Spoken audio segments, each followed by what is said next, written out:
وبركاته. وعليكم السلام. الحمد لله وحده والصلاة والسلام على من لا نبي بعده. أما بعد أعوذ بالله من الشيطان الرجيم. بسم الله الرحمن الرحيم. يا أيها الناس إنا خلقناكم من ذكر وأنثى وجعلناكم شعوبا وقبائل لتعارفوا إن أكرمكم عند الله أتقاكم. اسٹیج پر بیٹھے ہوئے محترم علماء کرام اور معزز سامعین حضرات جو ہندوستان کے گوشے گوشے اور چپے چپے سے تشریف لائے ہوئے ہیں، آل انڈیا اہل حدیث کانفرنس جو 35ویں آپ جو اس میں سماعت فرما رہے ہیں، اس میں شرکت کیے ہوئے ہیں، اس کا موضوع جو رکھا گیا ہے احترام انسانیت اور مذاہب عالم، یہ اپنے نوعیت کا بڑا حساس موضوع ہے اور تمام علماء نے اسی موضوع پر گفتگو کی ہے۔ اللہ تبارک و تعالیٰ نے ساری انسانیت کو ایک کنبے سے، ایک قبیلے سے، خاندان سے جوڑا ہے۔ آپ اس بات کا اندازہ قرآن کی آیت سے لگا سکتے ہیں جو میں نے خطبے کے بعد آپ کے سامنے پڑھی ہے۔ اس کے اندر اللہ تبارک و تعالیٰ نے ساری دنیا کے انسانوں کو آپس میں بھائی بھائی قرار دیا ہے۔ بتایا کہ یا ایھا الناس انا خلقناکم من ذکر و انثی، اے لوگوں، ساری کائنات کے انسانوں کو مخاطب کر کے کہا گیا ہے، ساری دنیا کی مانو ذاتی، اے انسانوں، ہم نے تم کو ایک مرد اور ایک عورت سے پیدا کیا ہے اور ہم نے تمہارے شعبے اور قبیلے بنا دیے ہیں، اور اس کی وجہ یہ ہے کہ تعارفوا، تاکہ تم ایک دوسرے کو پہچان سکو۔ تو یہ کہا کہ یا ایھا الناس انا خلقناکم من ذکر و انثی، ہم نے ساری انسانیت کو، سب کو ایک مرد اور ایک عورت سے پیدا کیا ہے۔ تم سب کا باپ ایک ہے، تم سب کی ماں ایک ہے، تم سب کا باپ آدم اور تم سب کی ماں ایک حوا، جس کو آپ آشو کہہ لیں، ہیوتی کہہ لیں، شتروپا، تم سب ایک ہی باپ کے اور ایک ہی ماں کے بیٹے ہو، لیکن تم سب آپس میں بھائی بھائی ہو۔ قرآن کریم کی ایک آیت ہم اور آپ کے سامنے پڑھ رہے ہیں، اس سے آپ اندازہ لگا سکتے ہیں کہ اللہ تبارک و تعالیٰ نے فرمایا کہ تم کسی بھی مذہب کے یا کسی بھی مکتب فکر سے تمہارا تعلق ہو، لیکن عدل و انصاف کا جب معاملہ آئے، نیائے کا ججمنٹ کا جب معاملہ آئے، تو اس میں تم کسی کو یہ نہیں دیکھو کہ یہ کون ہے، کس دھرم سے ہے، کیا ہے۔ آپ اس بات سے اندازہ لگا سکتے ہیں انسانیت اس وقت تک برقرار نہیں رہ سکتی ہے جب تک کہ دنیا کے اندر عدل نہ ہو، جب تک کہ ہم عدل سے کام نہ لیں۔ فرمایا وَلَا يَجْرِمَنَّكُمْ شَنَآنُ قَوْمٍ عَلَىٰ أَلَّا تَعْدِلُوا، صاف لفظوں میں فرمایا کہ اے لوگوں، کہیں ایسا نہ ہو تمہیں کسی قوم کی بدبختی، کسی قوم کی دشمنی اس بات پر تمہیں مجبور نہ کر دے کہ تم اس کے ساتھ انصاف نہ کر سکو۔ انصاف ہر حال میں کرنا ہے، چاہے وہ کسی بھی مذہب کا ماننے والا ہو، یہ نہیں دیکھنا ہے کہ یہ کون ہے، اس سے ہمارا تعلق قریبی ہے تو اس کے فیصلے میں فیصلہ کر دیا جائے۔ اسلام کی تاریخ کا اگر آپ مطالعہ کریں گے تو ایسے ایسے مناظر آپ کے سامنے آئیں گے کہ حضرت علی رضی اللہ تعالیٰ عنہ کے زمانے میں ایک یہودی مجرم ثابت ہو گیا اور اس کو کوڑے لگانا تھے، لہذا حضرت علی رضی اللہ تعالیٰ عنہ نے حکم دیا کہ اس یہودی کو کوڑے لگائے جائیں، اور کوڑے لگانے والا حضرت علی کا غلام تھا کامر، اس نے کوڑے لگائے، کوڑے لگانے میں کنفیوز ہو گیا کہ ہم نے اس کو 9 کوڑے مارے ہیں یا 10 مارے ہیں، لہذا اس نے یہ سوچ کر کہ 9 ہی لگے ہوں گے ایک کوڑا اور مار دیا۔ جب اس کو کوڑا لگ گیا تو پھر اس نے حضرت علی رضی اللہ تعالیٰ عنہ سے کہا کہ امیر المومنین، آپ کے خاتم نے، آپ کے غلام نے ایک کوڑا مجھے زیادہ مارا ہے اور مجھے اس کا انتقام چاہیے۔ فوراً اسی وقت حضرت علی رضی اللہ تعالیٰ عنہ نے کامر سے کہا کہ اے کامر ادھر آؤ اور دیکھو یہ یہودی کیا کہہ رہا ہے۔ کامر نے اعتراف کیا کہ ہاں امیر المومنین، مجھے شک ہے، پتہ نہیں 9 مارے تھے یا 10، تو یہ سوچ کر کہ 9 ہی مارے ہوں گے، 9 میں نے مار دیا۔ مجھے اعتراف ہے اس بات کا کہ ہو سکتا ہے کہ کوڑا زیادہ لگ گیا ہو۔ حضرت علی نے فرمایا تم کھڑے ہو جاؤ، اور اس یہودی سے کہا کہ کوڑا لو اپنے ہاتھ میں، اور اس یہودی سے کہا کہ تم اپنا انتقام لے لو، بدلہ لے لو، اور ایک کوڑا اس یہودی نے مارا۔ حضرت حضرت علی کے غلام، میں کہنا یہ چاہتا ہوں انسانیت اسی وقت محفوظ رہ سکتی ہے، اس کا تحفظ اسی وقت ہو سکتا ہے جب آپ عدل سے کام لیں گے، اور جہاں عدل و انصاف ختم ہوا وہاں انسانیت کی مجبور ہوگی، انسانیت کا مجبور ہوگا۔ اس لیے ہر حال میں اگر آپ یہ چاہتے ہیں کہ انسانیت مجبور رہو، انسانیت محفوظ رہے، تو آپ کو عدل و انصاف قائم کرنا ہوگا، اور جتنا زیادہ عدل ہوگا دنیا میں اتنا ہی زیادہ امن ہوگا۔ آپ کو شاید یاد ہوگا حضرت علی رضی اللہ تعالیٰ عنہ نے بھی ایک یہودی کے خلاف مقدمہ دائر کر دیا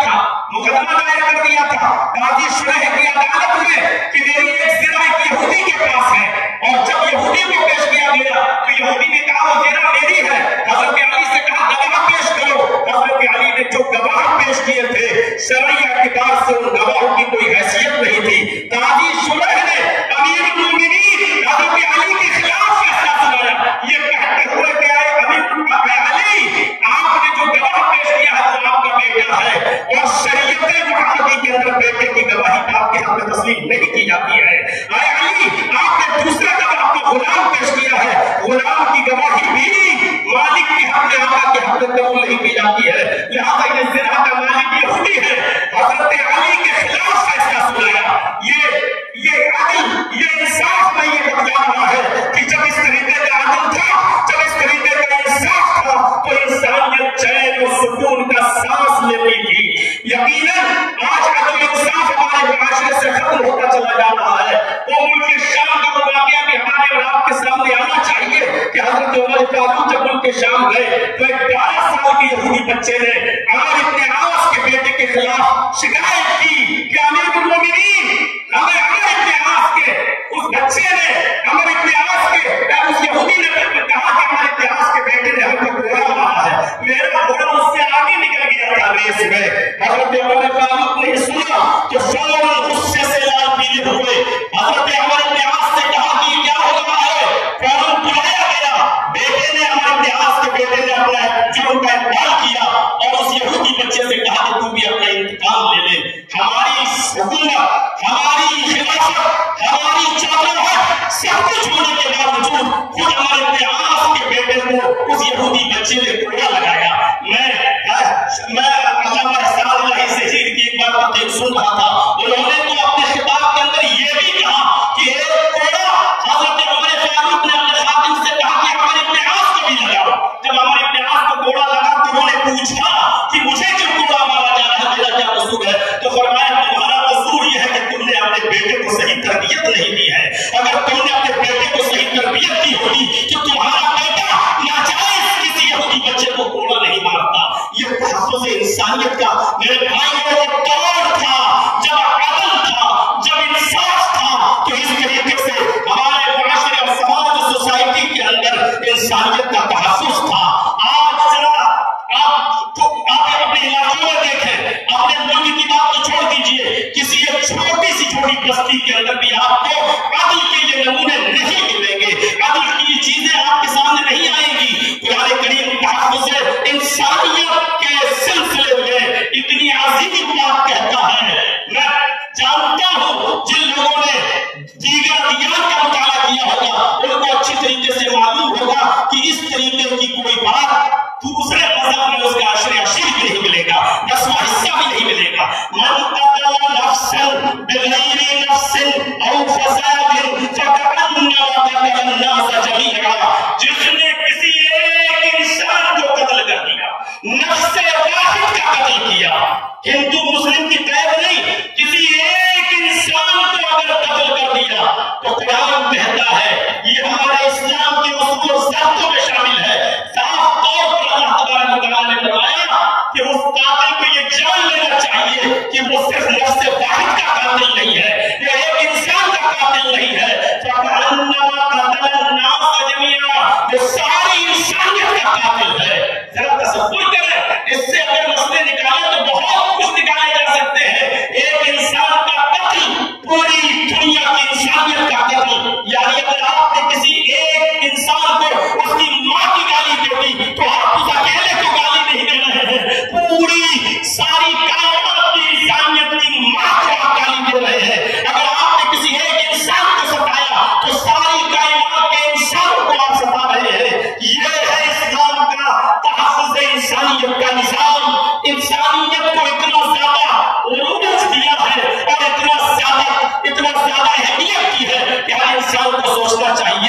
جب ماحول خراب ہوتے ہیں تو جنگیں بھی ہوتی ہیں. اگر آپ ہمارے ملک پر کوئی ٹیڑھی نظر ڈال کے دیکھیں تو کیا ہمارا ملک خاموش بیٹھا رہے گا؟ ہوتا ہے. اسلامی دور میں بھی جنگیں ہوئی، لیکن تعجب کریں گے آپ، سوچیے اور سمجھیے، سمجھنے کی کوشش کیجیے کہ اللہ کے نبی صلی اللہ علیہ وسلم کے زمانے میں بھی جنگیں ہوتی تھی، لیکن آپ کو یہ معلوم ہونا چاہیے کہ ان جنگوں کے اندر بھی کتنی پابندی تھی کہ محمد رسول اللہ نے کہا اگر آپ کو لوگ مجبور ہی کر دیں اور لڑنے پر آپ آمادہ ہی ہو، اس کے علاوہ کوئی چارہ نہ ہو تو تم جنگ کرو،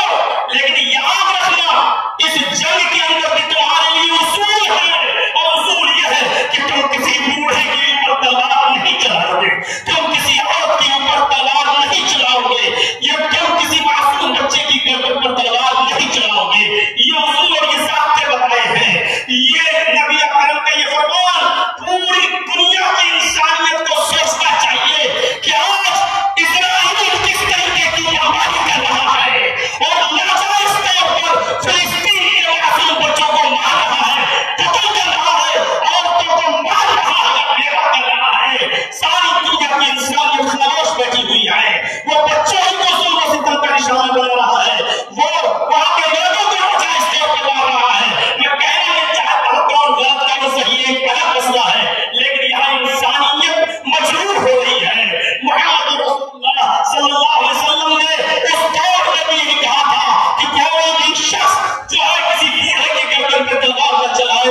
کوئی بھی شخص کسی معصوم کی گردن پہ تلوار نہ چلائے، کوئی بھی شخص کسی عورت کو نہ مارے، کسی بوڑھے کو نہ مارے. یہ اصول اور یہ ضابطے متعین کیے تھے اسلام نے. میرے بھائیوں، نبی اکرم صلی اللہ علیہ وسلم کے زمانے میں بھی جنگیں ہوا کرتی تھی، اور آپ غزوات و سرایا کی تعداد جوڑے. علامہ ابن قیم الجوزی رحمۃ اللہ علیہ نے زاد المعاد میں لکھا ہے کہ نبی اکرم صلی اللہ علیہ وسلم کے زمانے میں آپ کے غزوات و سرایا کی تعداد جوڑی جائے تو تقریباً 80 ہے. 54 تو وہ غزوات ہیں جس میں نبی اکرم شامل ہوئے، اور 26 کو جس میں آپ شریک نہیں ہو سکے. تو 80 غزوات و سرایا میں اگر دیکھا جائے تو جو لوگ مارے گئے ان کی تعداد تھی 1018. 80 جنگوں میں وہ بھی غیر مسلم اور مسلمان دونوں کو جوڑا جائے 1018. اگر 80 سے ڈیوائڈ کر دو تو 13-14 بھی ایک جنگ نہیں پڑ رہے ہیں. تو یہ تھی طاقت انسانیت کا. میرے